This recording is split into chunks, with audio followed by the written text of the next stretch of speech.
I want to ask you a question before we begin. What hurts more? The alarm clock that pulls you out of a warm bed at 5 in the morning? Or the moment, 20 years from now, when you look at your life and realize you never became the person you knew you could have been? Think about that for a moment, because one of those pains lasts for a few minutes. The other can stay with you for the rest of your life. Let me tell you something. Every single person on this planet is going to suffer. That is not a curse. That is not bad luck. That is simply the price of being alive. The only freedom you truly have is deciding which pain you're willing to carry. The pain of discipline or the pain of regret. There is no third option. Here's what most people don't understand. They spend years trying to escape discomfort, only to discover they have been running directly toward a much greater pain.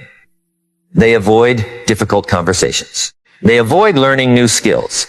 They avoid waking up early. They avoid exercising. They avoid saving money. They avoid taking responsibility. Every avoidance feels like relief, but relief has a receipt. And someday, life hands you the bill. I learned something years ago while watching an old craftsman build furniture. His hands were rough. His back was bent. His clothes were covered with sawdust. Someone asked him, "Why do you still work so carefully? Nobody notices the inside of the cabinet." He smiled. He said, "I notice." That answer stayed with me. Because discipline is what you do when nobody is watching. Regret is what you feel when everybody notices what you failed to become. Think about the tree standing outside. When did it become strong? Was it during one sunny afternoon? No, its strength was built during thousands of storms. Every wind bent it. Every season challenged it. Every winter tested whether its roots were deep enough. The tree never complained about the storm. It simply grew stronger because of it. And yet people expect greatness without resistance. They want confidence without facing fear.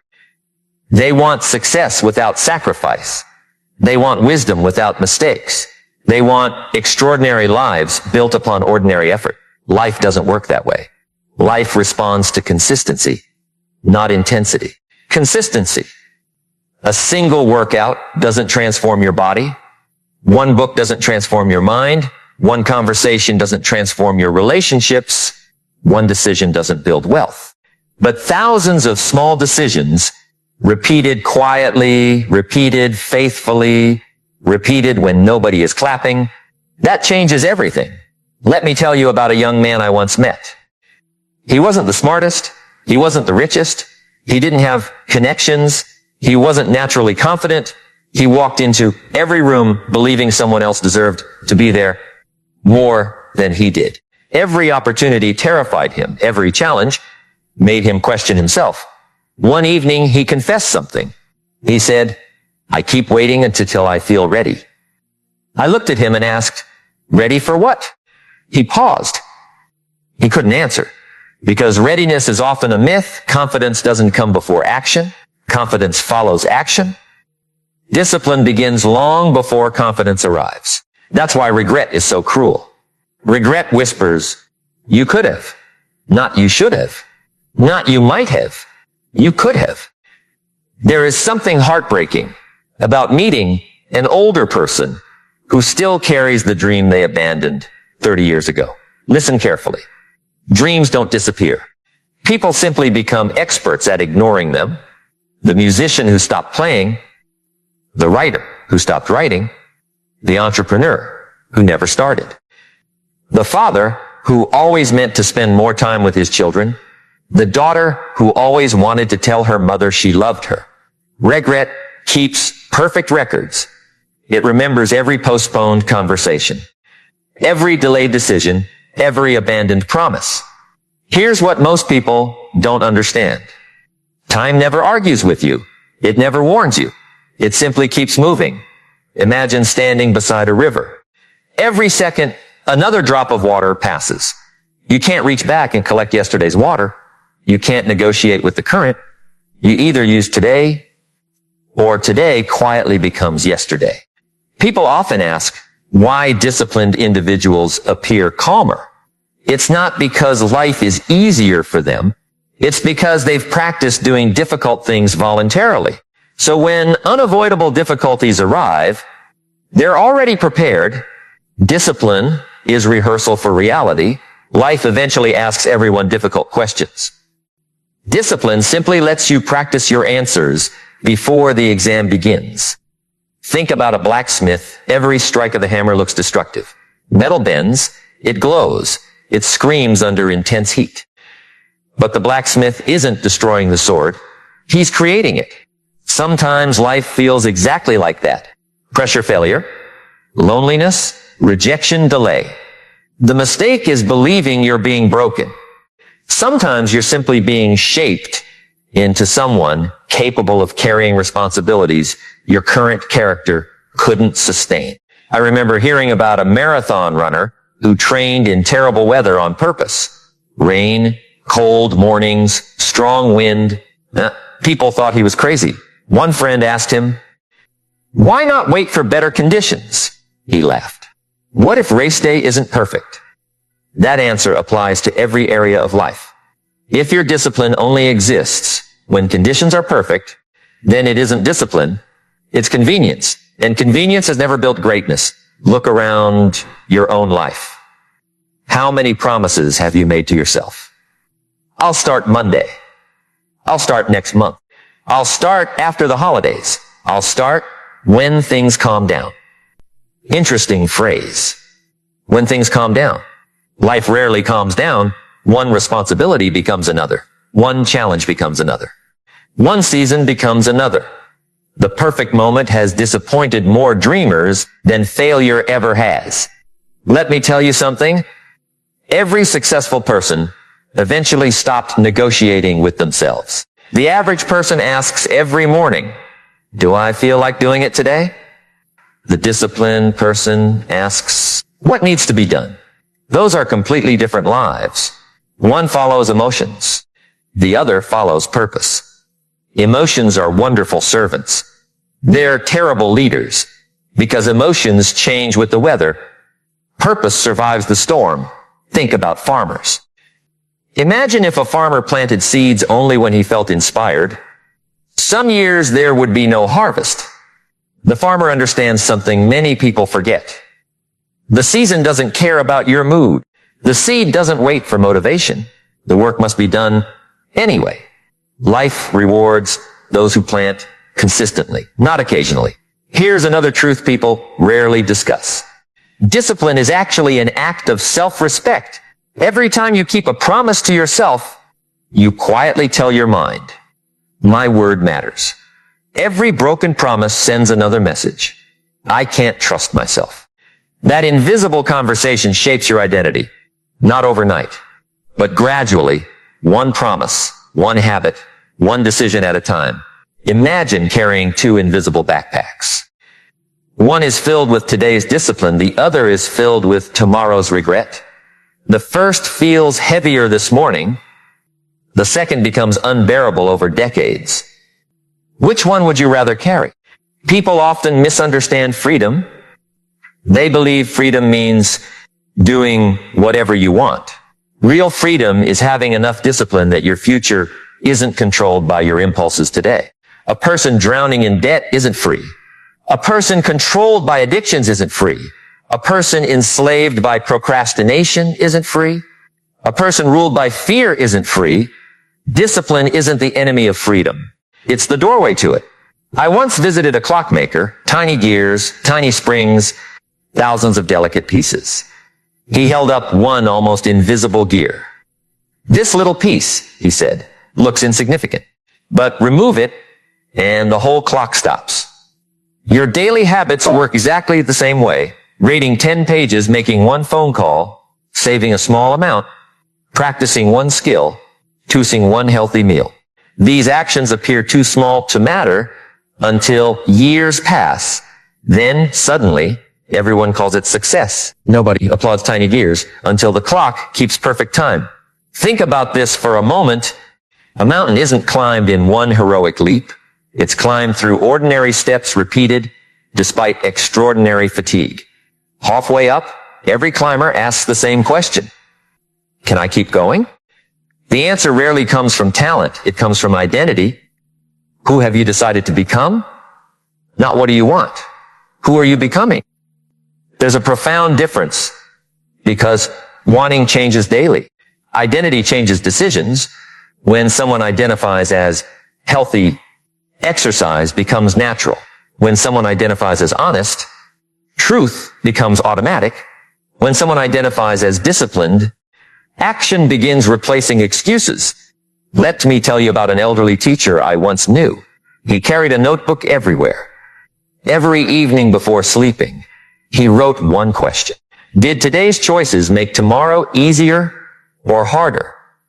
Simple question, powerful question, because every day is quietly voting for your future. Every meal casts a vote. Every conversation casts a vote. Every hour on your phone casts a vote. Every book you read casts a vote. Every excuse casts a vote.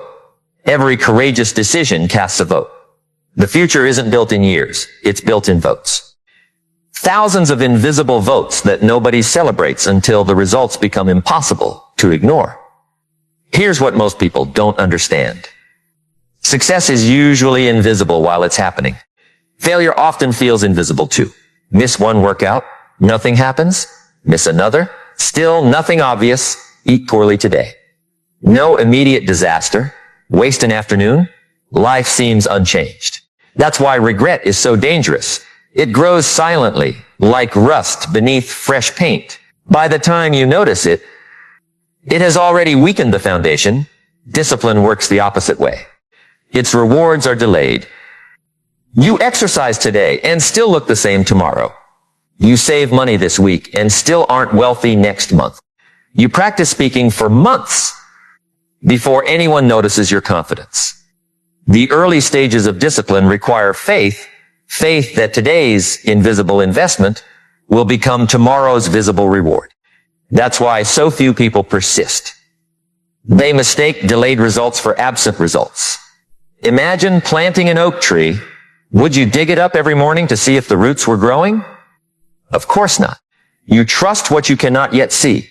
Yet people abandon their goals after 2 weeks because visible proof hasn't arrived. Roots always grow before branches. Character always grows before achievement. Patience always arrives before mastery.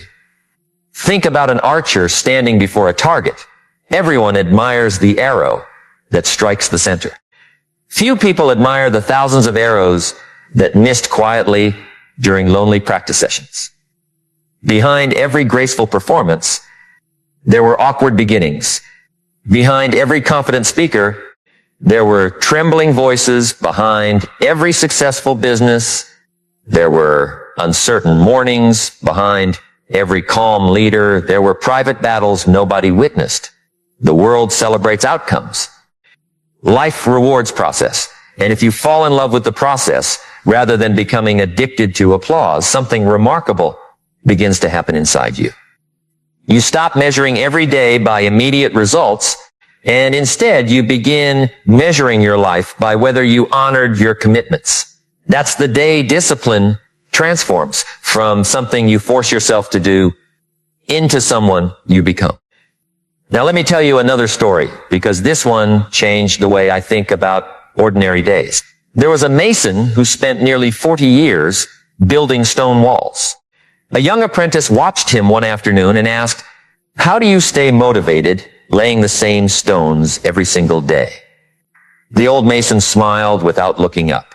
He picked up another stone, brushed the dust away carefully, placed it with absolute precision, and quietly said, "I'm not laying today's stone. I'm building the wall my grandchildren will admire." The apprentice looked confused, because all he could see was one stone. The old mason could not see only the stone in his hand. He could already see the wall. He could already imagine children running their hands across it decades later. He understood something that most people never discover. Vision changes the weight of today's work. When your eyes are fixed only on today's effort, discipline feels heavy. When your eyes are fixed on tomorrow's possibilities, discipline becomes meaningful. Think about this for a moment. Two people can perform exactly the same task. Both wake up at 5 in the morning. Both study for 2 hours. Both go to work. Both save money. Both exercise. Outwardly, they look identical, but inside. One person is counting sacrifices. The other is counting opportunities. One says, look at everything I'm giving up. The other says, look at everything I'm building. That difference is invisible, but over the years, it becomes enormous. Because your attitude determines whether discipline feels like punishment or privilege. Let me tell you something. The greatest prison isn't made of steel. It isn't surrounded by walls. It isn't guarded by locks. The greatest prison is the sentence. I'll do it tomorrow. Millions of dreams have died inside that sentence. Books that were never written, businesses that were never started, songs that were never sung, families that were never healed, adventures that were never taken.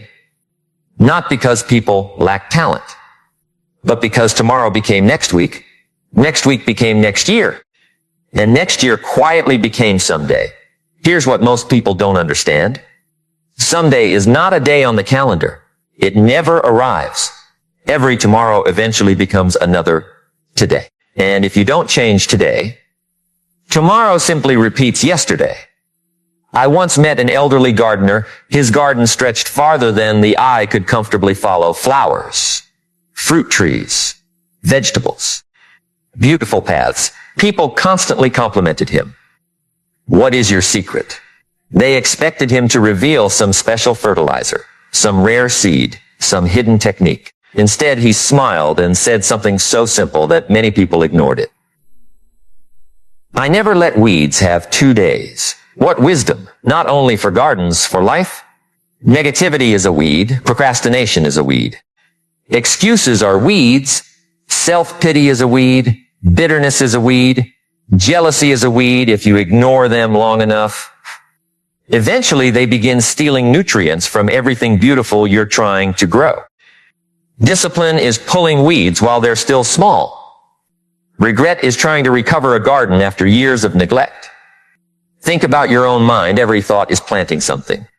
Every conversation waters something. Every habit strengthens something.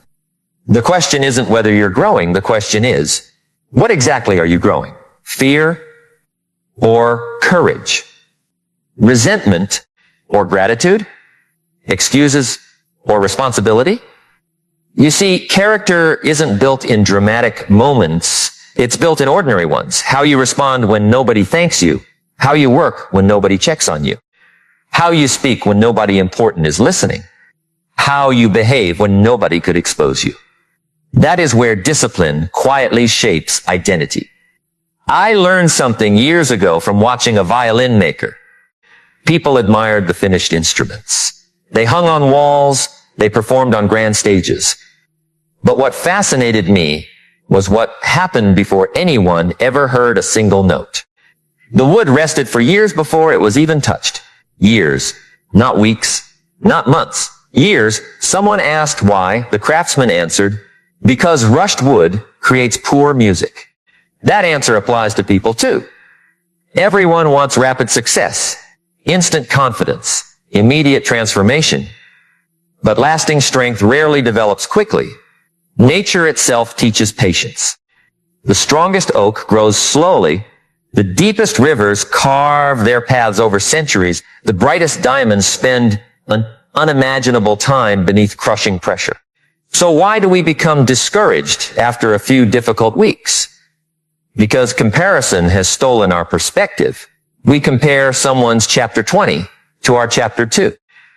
We compare our beginning to someone else's mastery. Here's what most people don't understand. Every expert once looked completely ordinary. There was a day when every champion was unknown. There was a day when every great leader doubted themselves. There was a day when every successful entrepreneur stared at an empty bank account. There was a day when every confident speaker feared standing before a crowd. Nobody begins extraordinary. They become extraordinary. And becoming always demands discipline. Imagine entering a library filled with millions of books. Every shelf represents a different future. One shelf contains the story of the person who quit. Another contains the story of the person who kept going. One book tells the story of someone who blamed everyone else. Another tells the story of someone who accepted responsibility. The remarkable thing is this: every morning, your choices decide which book you're writing. Not once a year. Every single day, every morning, the pen is handed back to you. Some people write excuses. Others write endurance. Some write comfort. Others write courage. And page after page, sentence after sentence, the story becomes your life. Let me ask you something. If someone secretly followed you for 30 days, not listening to your dreams, not listening to your goals, only watching your daily habits, what future would they predict? Would they say, this person is becoming healthier? This person is becoming wiser? This person is becoming financially stronger? This person is becoming emotionally resilient? Or would they predict exactly the opposite? Because habits tell the truth that words often hide. Anyone can make promises. Habits reveal priorities. Think about an airplane preparing for takeoff. The hardest part isn't flying across the ocean. The hardest part is leaving the ground. Most of the fuel is consumed during takeoff. Why? Because breaking gravity requires enormous effort. Your life works the same way. Beginning is difficult. Changing direction is difficult. Creating momentum is difficult. But once discipline becomes your normal, the journey changes.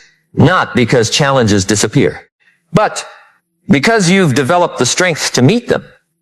That's why the first 30 days of a new habit often feel unbearable. You're not simply changing behavior. You're overcoming years of momentum, moving in the opposite direction. Imagine trying to redirect a massive ship in the middle of the ocean. It doesn't turn instantly. The captain doesn't panic after moving the wheel once. He understands that enormous things require consistent pressure. You are no different. Your life may not change dramatically in one day, but your direction can. And direction is far more important than speed, because someone walking slowly toward the right destination will eventually arrive. Someone running quickly in the wrong direction simply gets lost faster. I remember meeting a man who had rebuilt his entire life after losing almost everything. His business collapsed. His marriage ended. His confidence disappeared. People asked him how he found the strength to start over. He answered with words I have never forgotten. I stopped asking how far I had left to go. I started asking what today's responsibility was. That's discipline. Not solving your entire future before breakfast. Simply honoring today's responsibility. Today's phone call. Today's workout. Today's apology. Today's study session. Today's honest effort. The future isn't asking you to carry 20 years today. It's asking you to carry today. Well, here's what most people don't understand. The mind loves drama. It tells you that change must be dramatic. That transformation requires some spectacular breakthrough. But life whispers something different. Life says, wash one more dish. Read one more page. Take one more step. Receive one more dollar. Speak one more kind word. Wake up one more morning with purpose. The extraordinary life is usually hidden inside extraordinarily consistent ordinary days. Think about water dripping onto stone. 1 drop changes nothing. 10 drops change nothing. 1,000 drops appear meaningless, yet over time, solid rock begins to change shape. Not because water is stronger than stone, because persistence quietly defeats resistance. Never underestimate quiet consistency. The loudest people are not always the strongest. The strongest people often make the least noise. They simply keep showing up. Again, and again, and again. While others are announcing their intentions, they're improving. While others are debating, they're practicing. While others are complaining, they're building. One day everyone calls them lucky. Luck. Interesting word. People often use it to explain results they never witnessed being earned. They see the harvest. They never saw the seasons of planting. They see confidence. They never saw the years of insecurity that were faced instead of avoided. They see success. They never saw the evenings when quitting seemed reasonable. Let me tell you something. There are moments in every person's life when nobody can encourage them, nobody can rescue them, nobody can carry them. Those are sacred moments because that's where identity is forged. When no applause exists, when no audience exists, when no reward is visible, when nobody would even know if you quit, and yet you continue. Not because it's exciting, not because it's easy, but because you made a decision